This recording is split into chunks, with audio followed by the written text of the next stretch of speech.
Good day, everyone. Welcome to Blacklogic. Trump's sweeping new tariffs slam allies and rivals alike, igniting fears of a global trade war and prices hike. Kremlin confirms Trump and Putin will meet to discuss Ukraine, raising alarms over U.S. foreign policy direction. Leaked plans show how Israel is preparing a phased military occupation of Gaza City, with mass displacement expected. Texas Republicans push a redistrict plan to lock in 5 new House seats, prompting nationwide political backlash. And I'm going to give you guys a breakdown on how important these seats are and how this could potentially affect the entire nation.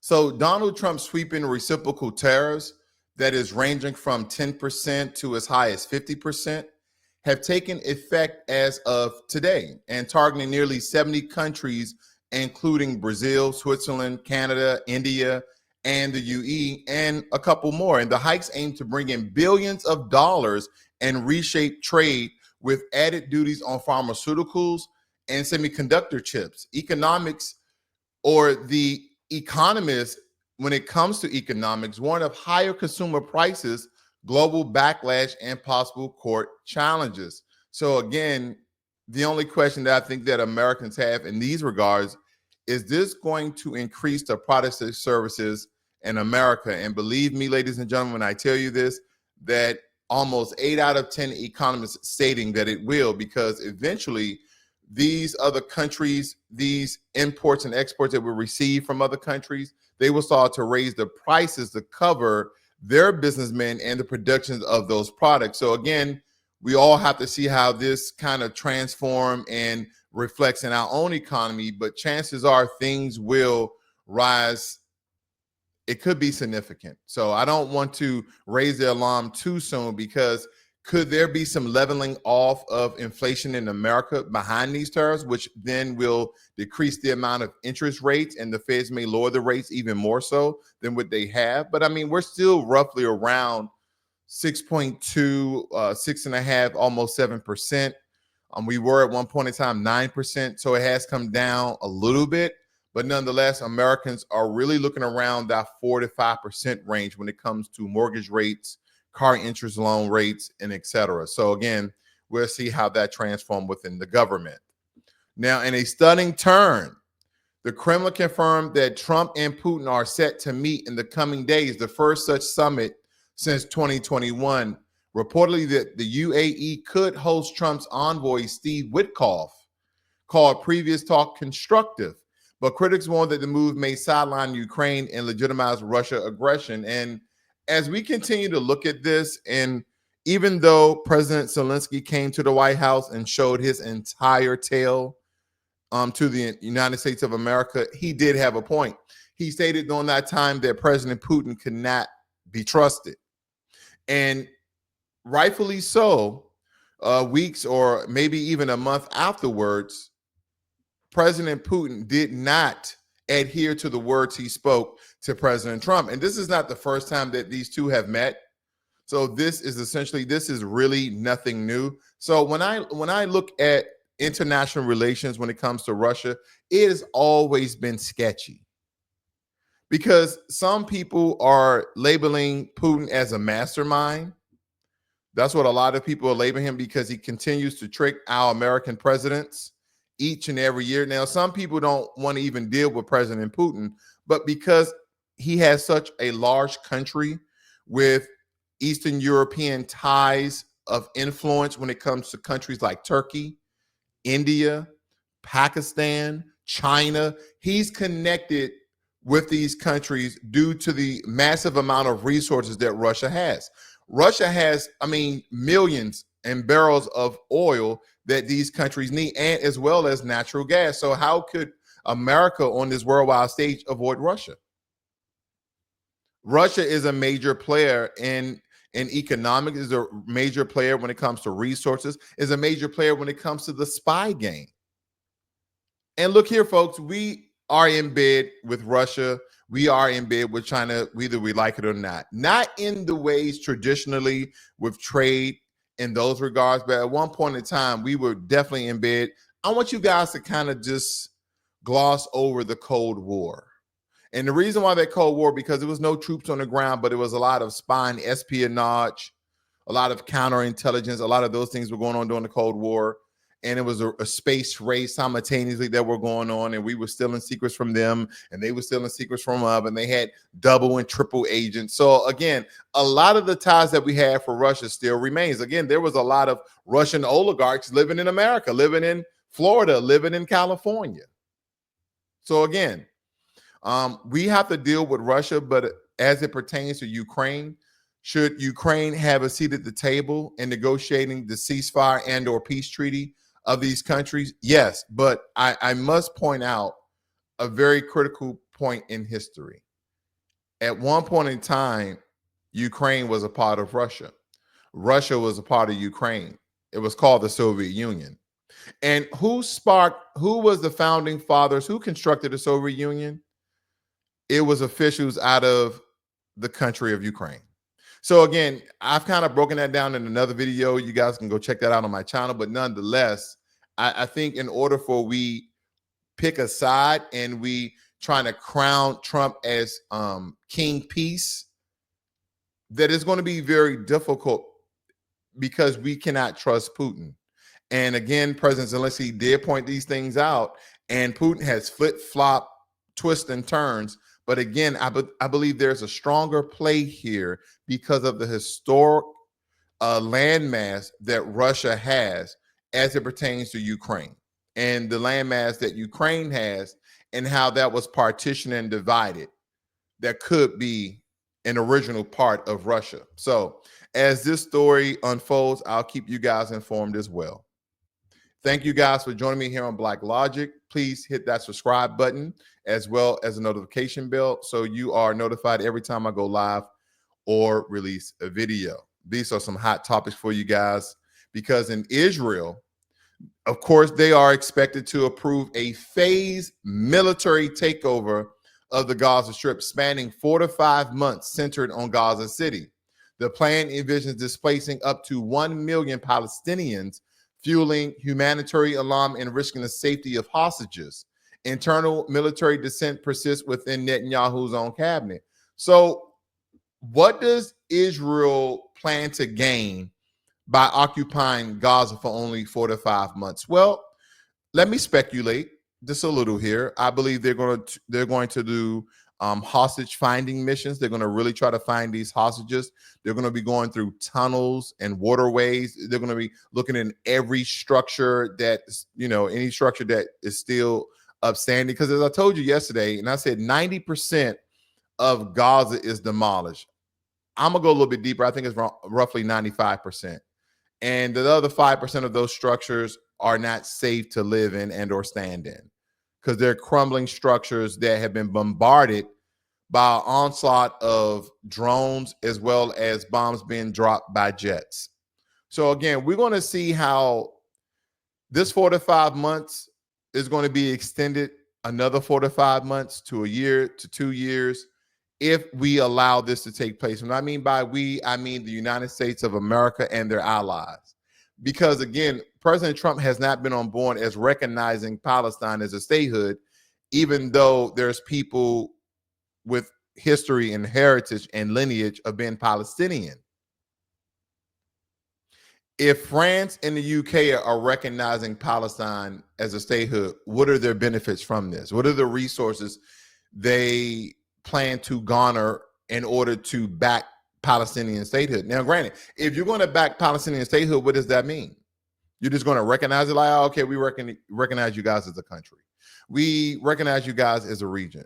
Okay, how are you going to support them? How are you going to uphold international laws? Are you going to have them to have a seat at the table at the UN so they can at least have United Nations soldiers on ground that can prevent the occupying of the Israeli IDF? So again, just by you simply recognizing a place as a place and their people doesn't really mean you're going to support them unless you put them in position and you use your influence to have United Nations and other allied countries to go and support them against this onslaught and bombardment of the IDF. Now, granted, as a disclaimer, I understand why the initial attack of Gaza happened, because that is a stronghold. That is the location where Hamas headquarters is. And you guys were trying to eradicate the state of Hamas terrorist group. Okay. But now that Hamas is roughly down, I believe the numbers was roughly down to 15 to 10,000 fighters, and they're hiding in between the innocent people of that region.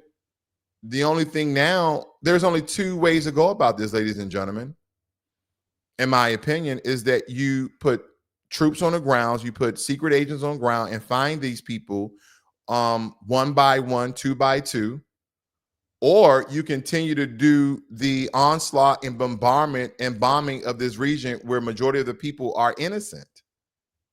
There's roughly 1 million people in Gaza, and only 10,000 of them supposedly are part of Hamas. So again, how many people have to perish in order for the strategy to change? Because again, will you eventually eliminate 10,000 Hamas fighters that supposedly in this region still? Yes, but by doing so, you will have to eliminate every single Palestinian. So again, my question would be, how long is America, how long is the world going to allow this to happen? And again, most importantly, which I know I have been asking these questions for quite some time. Where are the Middle Eastern countries in support of this? They've been very, very, very quiet. Now, granted, when I mean by quiet, I'm pretty sure they put stuff on their own social media, or they put things in their own, news nation networks. But you have heard really nothing on the world stage when it comes to these very large, powerful, rich Middle Eastern countries backing Palestine. What are we missing here on the world stage? Why is this important to America? Because we keep supporting Israel. Yeah, Israel is one of our allies, and Israel holds a very strategic location when it comes to intel of the Middle East. There's, I think our really true ally in the region. But again, that doesn't mean we have to condone their actions. That doesn't mean that we have to support their actions. And it really doesn't mean that we have to resource their actions. So again, we're going to see how this plays out, this so-called 4 to 5 months of occupation and the mission therein, because believe me, I think it's going to be a lot longer than 4 to 5 months. Now, Texas Republicans have unveiled a new congressional map aimed at securing 5 additional GOP seats in 2026 House elections, prompting Democrats to flee the state in protest and spark threats of nationwide redistrict retaliation.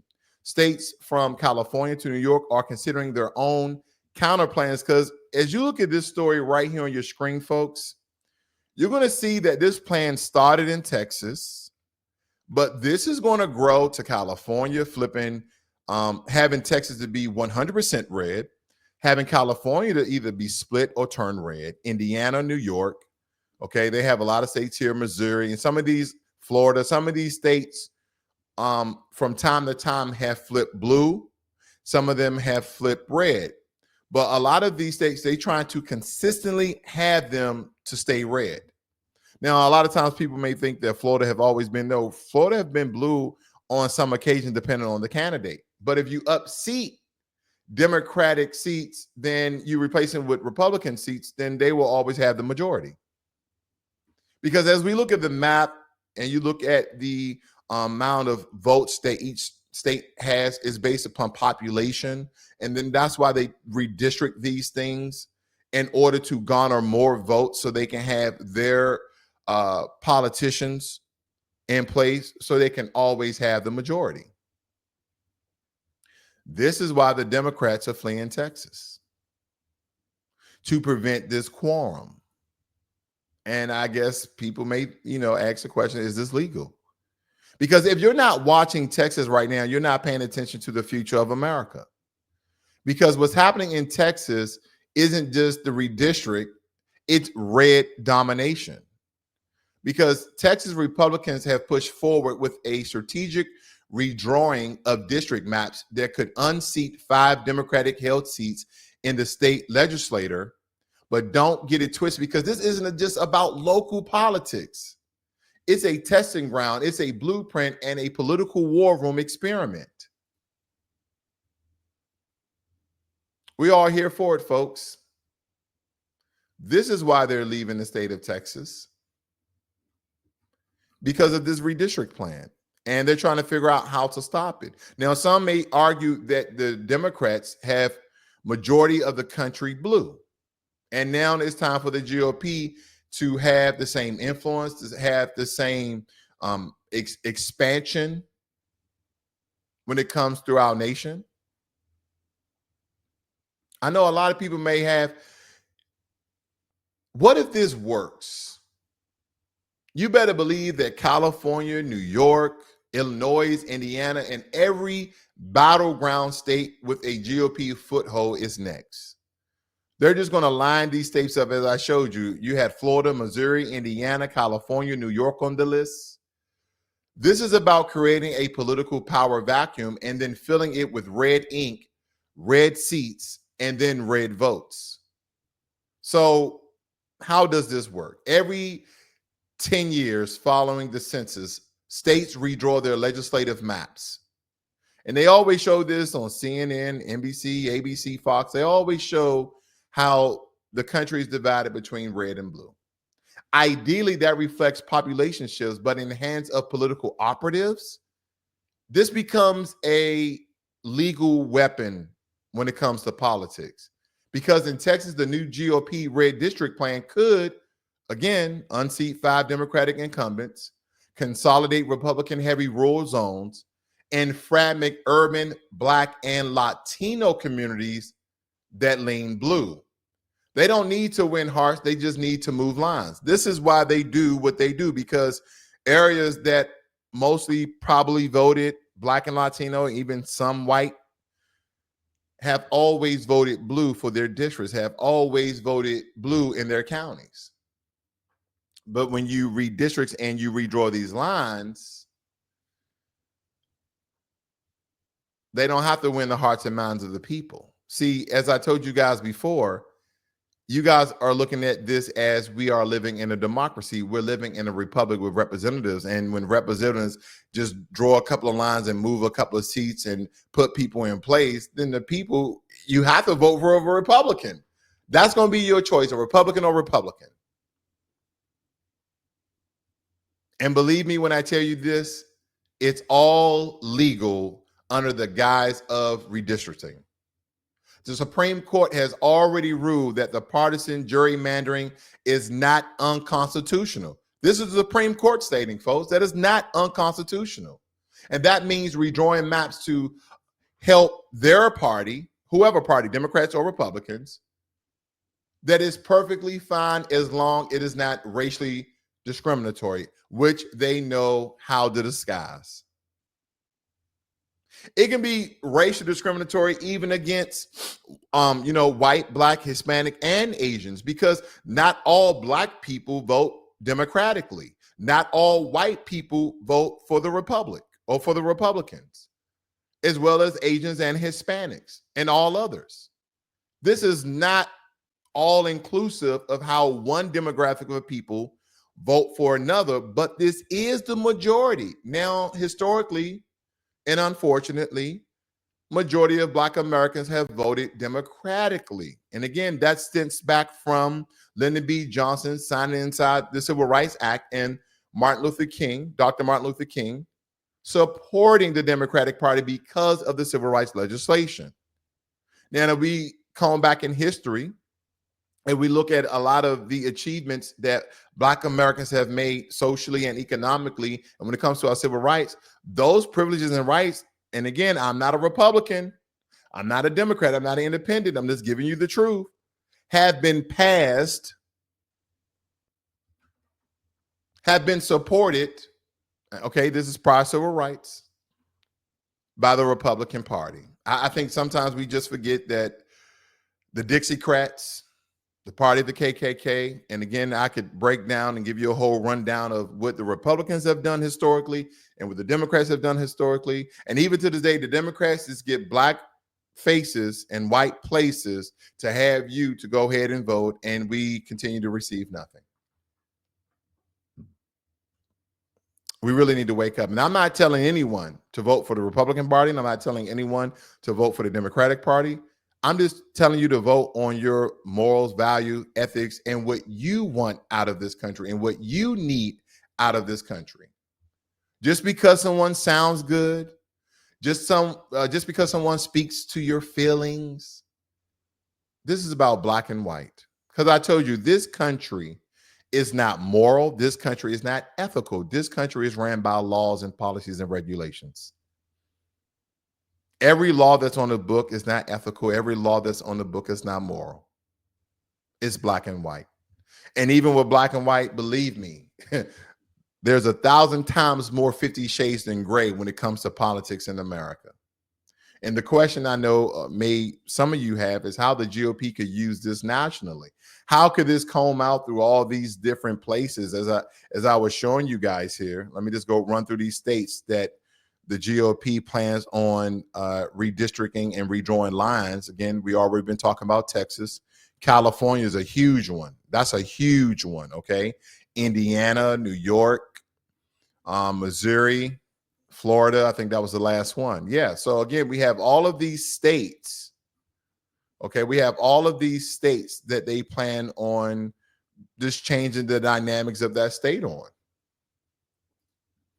And a lot of you may say, good, California does need to turn red. Maybe it'd be cleaned up. Maybe they wouldn't have so much homelessness. But I wonder, if I were to think about the strategy that the GOP would essentially take, how would they go about doing this? Well, first, they're already testing the model in Texas. Unseat the Democrats, survive legal challenges, and normalize the tactic. This is very simple, in my opinion. And then if they export the models to states like Indiana, Florida, Wisconsin, Georgia, where Republicans hold the legislature over the governorship, they can fragment Democratic districts, especially in urban, Black, Latino, Asian, immigrant heavy zones, low impoverished white people that are aware of their circumstances, so they vote Democrat. Keep blue voters split across multiple districts so they never reach a majority. Protect Republican incumbents by building safe districts that make them untouchable, even in swing states. Flip swing states red, not through elections, but through map manipulation. Now, imagine this playing out in every state where red controls the pen. What do you get? When we talk about local legislation, local legislators, Republican majority. State houses, Republican dominance. U.S. House of Representatives, you'll now have a red wave, which historically has been the blue wave. Senate seats, they'll be locked in through engineered voting power. And of course, the presidency within striking range, because the electoral college math begins to shift in the GOP favor. This isn't just about redistricting. It's not. This is electoral engineering that is going to play out over a very long time, that the GOP will continue to win. And again, I'm not giving you this as I'm for or against, because when I look to vote, as I comb through candidates, not their personal account, what are the policies that they plan to in place? What are the policies they plan to pass when they're in office? But nonetheless, let's just say that this strategy succeeds, that the GOP are going about this. What happens when one party has a chokehold on every level of government?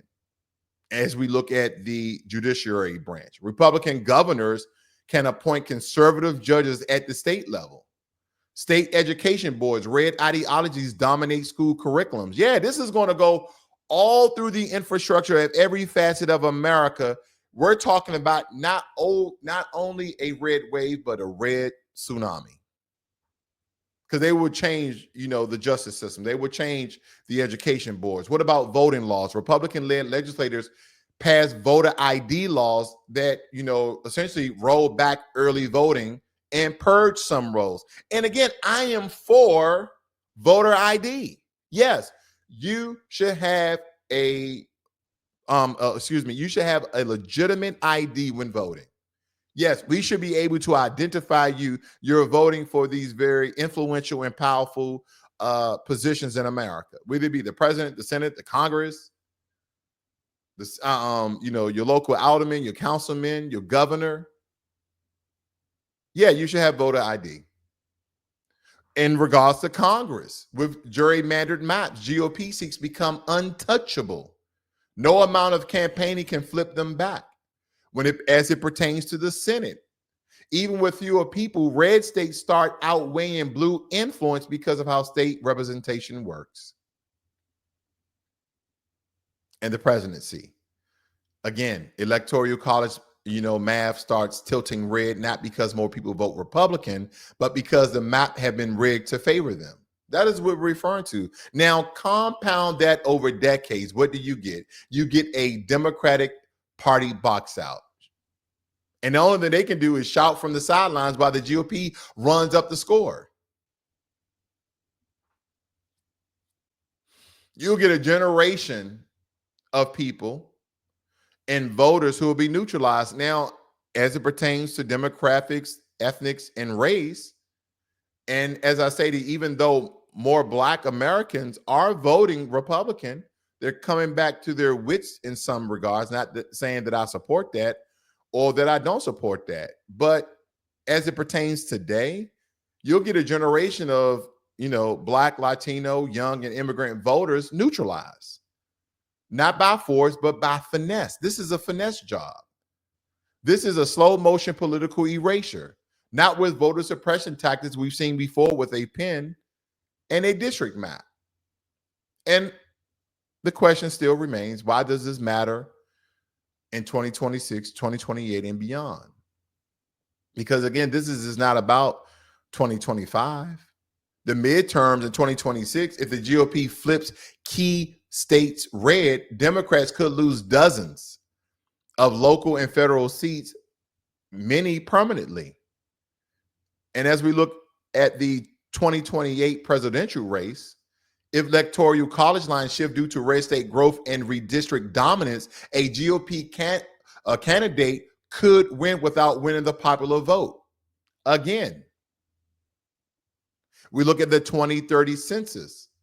Republicans could control how future data is interpreted and how maps are redrawn, locking in power until 2040. Again, this is a red tsunami because, again, they can change how things have always been done to favor the strategy they have in place of remapping and drawing and redistricting these lines. They can interpret how data is viewed and how then they can continue to redistrict and eventually turn the majority of the country red. Now, here's the wildest part. They don't need a majority of Americans to support them. They just need enough map control to silence the majority. Where is the democracy that I keep hearing people state? I keep hearing saying we the people and the founding father and the Constitution. Sounds great, folks, but when you start to do your research and actually read these things, there isn't enough map control to silence the majority because they will be in place. Again, we live in a republic, not a democracy, and this is about representation. So now they're figuring out how to represent people from the GOP, Republican Party, just as well as the Democrats, of people who never wanted to be represented by that political party. So after stating all of that, one question remains. What can be done? What can happen to slow this down, stop this? I can think of a couple things. Federal voting rights legislation, Something like the Johns-Lewis Act could outlaw could outlaw extreme gerrymandering, but that's stuck in Congress. It has not been passed. Independent redistrict commissions in states like Michigan, California prove there is another way, but those only exist because citizens fought hard to build them. Will they continue to fight hard to sustain them? Mass voter education and turnout still matters, but in a rigged system, the margins continue to shrink regardless. And this is why I believe how we may teach our children, our teenagers, our young adults about finance, the economy. We should also teach them about politics. It doesn't have to go as in depth, but give them the very basics. Not stating, oh, we vote Democrat in this house. Man, we vote Republican. We are conservative in this house. Nothing on those terms. Have them to read legislation, laws that are proposed to being passed, and have them to decipher their decisions based on their lives. So I guess I'm questioning, will the Democrats fight the maps or just fight each other as they always have been doing? And this is the reason why the Democrats lost, because they have a lot of infighting. They don't know who's going to be their leader going forward. They're talking about Jasmine Crockett. They're talking about Beto O'Rourke. They're talking about Kamala Harris may come back inside the picture, even though she dropped out and trying to be a governor somewhere. They have no clear directions.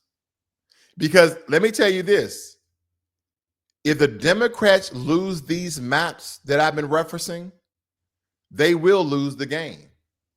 And when it comes to politics, ladies and gentlemen, the only game that's being played are the ones that we're in, because again, they're the game makers.